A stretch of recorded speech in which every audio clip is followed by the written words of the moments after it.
Getting! That bug boy's looking pretty nettled. Time to break out the good old procedure? Hey guys, MasakoX here. This year's April Fools came around with a spectacular flourish, with a group of characters that are highly regarded amongst the fandom. Despite their time in the show being limited to just one short segment of the Namek saga, they left a big impact, and what's more wholesome is that it is a good example of how Toriyama loves his children. They loved Super Sentai, that's Power Rangers by the way, and so he made a colourful squadron of them to make them happy, and ultimately, it made us very happy too. What am I talking about exactly? Well, I am talking about, obviously, the Ginyu Force, and despite their servitude to Lord Freeza, and them actually being baddies, they remained a steadfast team that would defend each other until the very end. They may have been baddies, but amongst themselves they were goodies. We never got to see them truly bond or be more of a team, or of anything really, because Vegeta sorted that, didn't he? What if they got the opportunity to become good guys and wholesome beings? So this story came about during our What If Roundtable live streams. A lot of you really wanted to see this happen, it become a reality. And so we decided to save this idea for an April Fool What If situation. Now, what does that mean? Well, with this little caveat attached, we can be a little more loose and fancy-free with the Dragon Ball world, and allow the characters to fully prosper without being nearly as rigid as we usually are with our typical scenarios to try and be logical and, realistic. Haverock and I have looked forward to this because it really allows us to show more banter between the four lieutenants of Captain Ginyu. In the last part, we got the beginning of this tale with Goku arriving with Jeice, Recoome, Burter and Guldo to audible gasps from the Dragon team, as well as a very surprised future Trunks. He had absolutely no idea that these guys existed. Nobody talked about them in the future.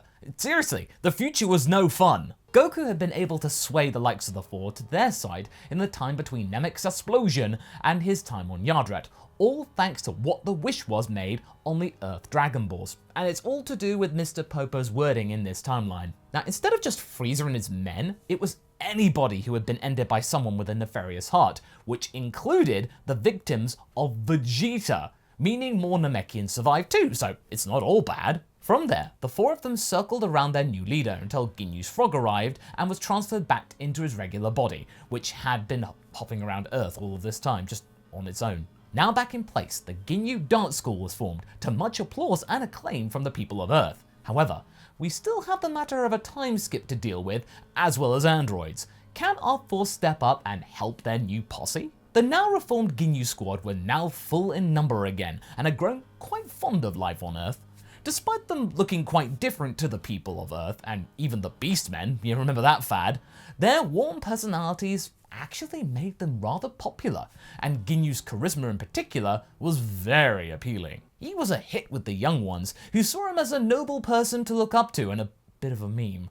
He had actually gained a new nickname with his crew, who got a little annoyed of all the attention that he was getting, and especially whenever their captain would bluster about, "Ah yes, the youth of today have rather good taste in choosing me." They would dub him their Horned Highness. Now, where had he heard that before? They also managed to convince their leader, at least for the time being, that they are better off staying here without the whole Freeza Force thing on their backs. They could realize their full potentials here as superheroes. Despite this though, Ginyu did miss the trappings of the Freeza Force and the sheer luxury, plaudits and liberty he had across the galaxy.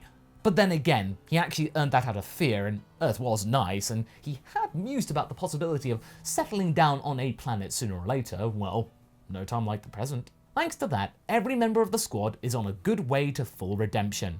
Except maybe Guldo. He's still kind of a jerk. I'm working on it, jeez! Anyway, with them firmly establishing themselves on Earth with something to do with their lives that wasn't ending people for other people, the time passes as you would expect, and the time slot for the android invasion was fast approaching. It would be getting closer and closer.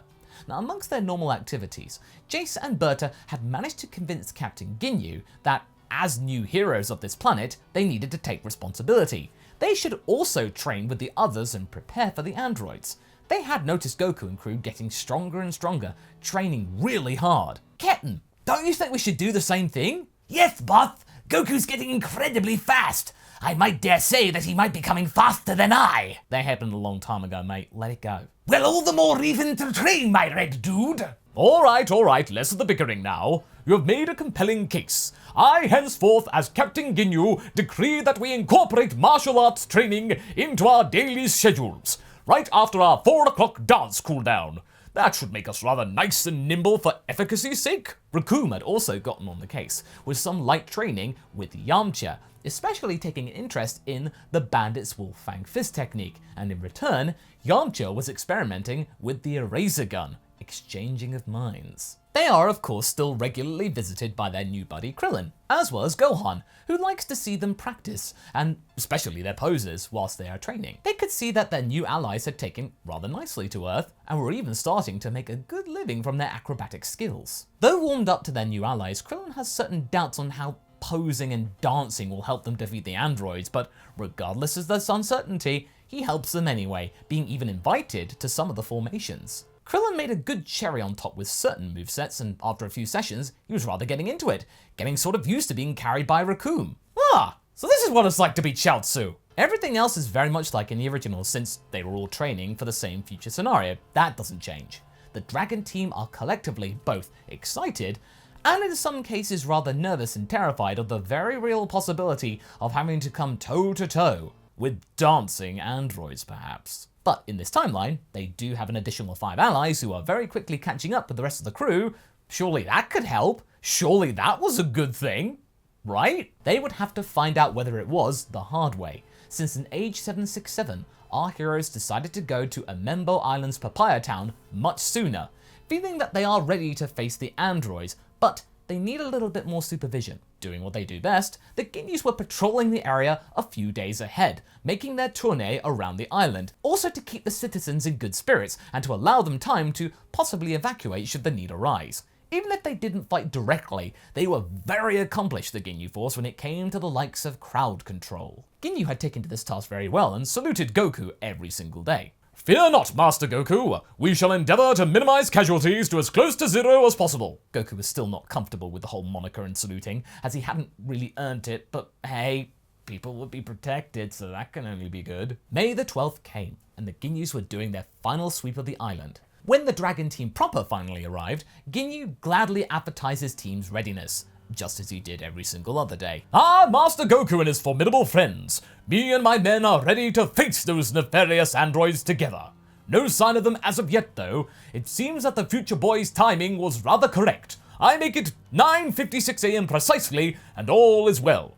We have even been able to squeeze in a little bit of practice for our new group dance, the Dance of Silicon Surprise. This is in order to keep those synthetic menaces on their toes. That is, if they have toes. I'm actually not rather sure about the necessity of those appendages for robots, but you can never be too careful. As Ginyu finished up his report, our heroes decided it would be wise to utilize Burter's speed, so he can act as a scout and look for any clues of any synthetic presence that they might have missed. They probably can't be sensed in the traditional manner, so if they had a fast fellow on the ground, it could prove vital. And wouldn't you know it? This clever tactic saved Yamcha from being Yamcha'd, since Burter was able to quickly locate the mean-looking old man and a clown. Having said that, Yamcha did manage to get his own way with a cheeky eraser strike on Jiro, heavily damaging the doctor's baggy pants. This time around, thanks to the Ginyus, it's our heroes that have the jump on the evildoers, with said Ginyu striking first. This takes the mad scientist by a huge amount of surprise, but despite this, he didn't show said shock.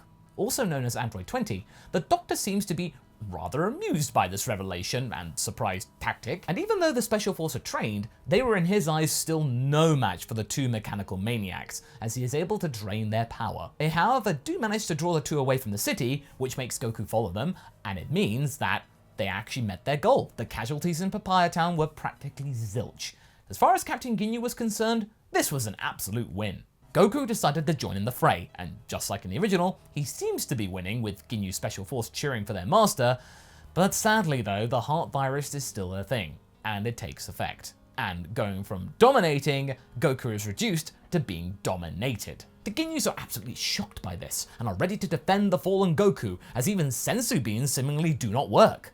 Luckily for them, or unluckily for them, Vegeta saves the day, demonstrating his newfound ability to turn Super Saiyan. Vegeta is absolutely loving this. I feel fantastic. Hey, hey, hey. See this, Ginyu? After I'm done with the old man and Chuckles the clown, you shall be next in line to feel its full effect. I don't care how much you turned good.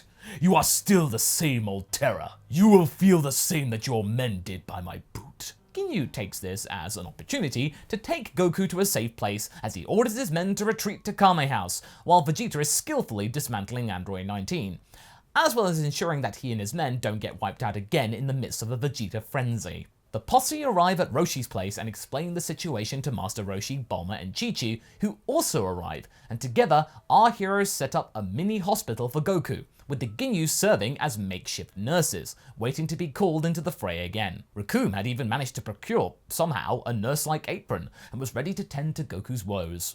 Recoome is ready to soothe furrowed brows. Meanwhile, Android 19 has been destroyed by Vegeta, and Dr. Gero himself is on the run. Future Trunks, however, appears with the revelation that these are not the androids that he had fought, much to everyone's disbelief and dismay. Ginyu subsequently learns about this and decides to send Burter and Guldo out to help, while himself, Recoome, and Jeice will stay here and guard Goku in case Gero had pulled a fast one. Gero is pretty good at running away, but surprisingly, Burter and Guldo are the first ones who manage to locate him, despite having a big distance between them. Burter is really fast. Guldo even stops time to slow him down further, but is unable to hold his breath long enough to actually do some very serious damage on the Doctor.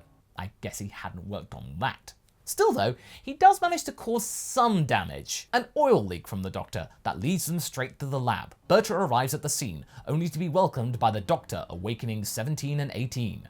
Since there is no time to waste, before they have a chance to rebel, the androids attack Burter and Gero backtracks to the sublab to do necessary repairs to himself and to get out of these rebellious teenagers' way. Burter is badly wounded, but Trunks, Vegeta, Krillin, Tenshinhan, Piccolo, and Yamcha arrive just in time to save Burter from succumbing to his injuries. They quickly also discover that they are no match for the androids, who awaken 16 and seemingly escape to do something nefarious, no doubt.